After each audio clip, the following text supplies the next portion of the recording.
Halo pemirsa Hidup Sehat, apa kabarnya? Mudah-mudahan selalu dalam keadaan sehat ya pemirsa.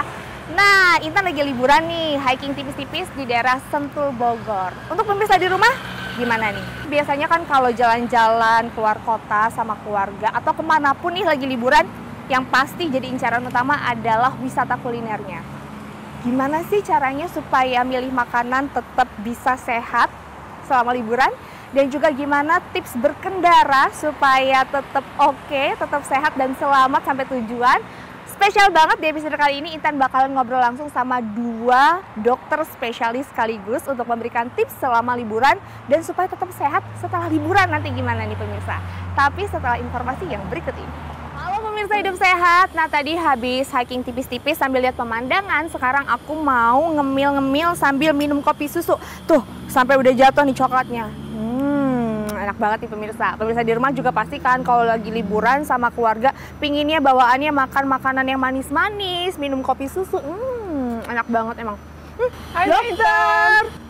Halo dokter. Halo. Nah, sini dok gabung sama aku makan. Wah, nah, pemirsa Hidup Sehat kan gak enak kalau makan sendirian ya dok ya. Makanya aku ajak Dokter Aditya Mulyantari, spesialis gizi klinik. Halo dokter. Halo. Dokter, ini kan biasanya makanan-makanan yang emang tersedia dan kita konsumsi kalau lagi liburan ya dokter ya. Ini ada bakar-bakaran, ada seafood, terus ada steak, daging, ada kue-kue manis dan juga kopi susu.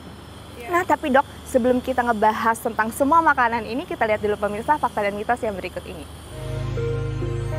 Pola konsumsi makanan lebih banyak dari biasanya menjadi faktor yang menyebabkan peningkatan berat badan setelah traveling. Jenis makanan yang disantap biasanya seperti makanan cepat saji, goreng-gorengan, kue manis, dan juga minuman manis. Jadi ini fakta atau mitos ya, traveling bisa bikin berat badan naik alias gemuk. Nah itu dia tadi dok, fakta apa mitos nih, traveling bisa bikin berat badan naik alias gemuk? Oke, bisa dikatakan mitos, tapi ada syaratnya. Asupan yang dibutuhkan untuk traveling itu memang harus sesuai dengan porsinya. Tidak boleh lebih, tapi juga tidak kurang. Nah dokter, tapi kan biasanya nih kalau misalnya lagi jalan-jalan, aduh ini nih yang paling nggak bisa dihindarin, cake manis gini nih dok. Nah kalau misalnya aku nih dok ya, kalau mau udah makan cake manis, boleh nggak sih dok setelah itu aku makan nasi sama lauknya gitu? Tidak perlu untuk diawali dengan cake atau kue. Karena akan meningkatkan kalori dan kemudian yang paling penting gula darahnya akan naik sangat tinggi. Nah itu yang tidak baik untuk kesehatan. Sehingga yang untuk lebih baiknya apabila ingin memakan dua-duanya, beri jarak atau kasih jarak sekitar 2-3 jam.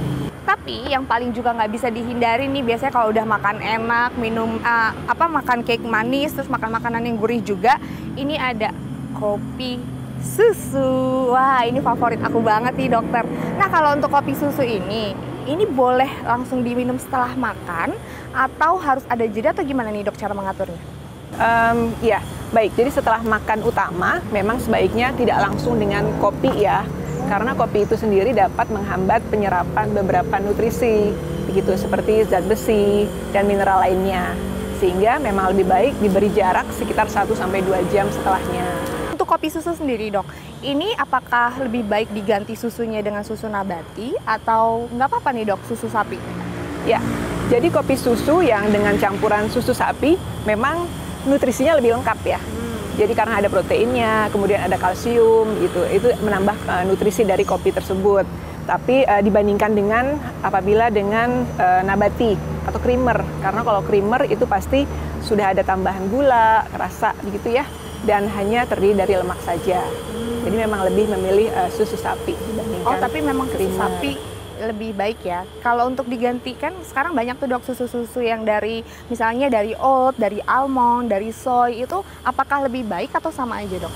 Betul, untuk kalori dan lemak itu memang lebih baik apabila kita memilih susu dari kacang-kacangan.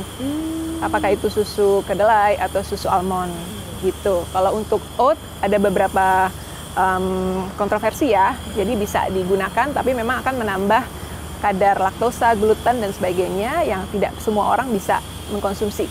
Oke dok, ini berarti tipsnya untuk makan cake dan juga kopi-kopian. Nah, tapi di depan kita ini masih banyak banget makanan-makanan, ada seafood, terus ada steak, ada ayam bakar. Aduh, ini bakar-bakaran biasanya adalah menu-menu sajian yang disajikan dokter kalau akhir tahun nih. Semuanya kan biasanya barbekyuan, tapi gimana sih dokter cara menyiasatinya? Cuma nanti dok kita bakal bahas sesaat lagi, pemirsa jangan kemana-mana, tetap di Hidup Sehat.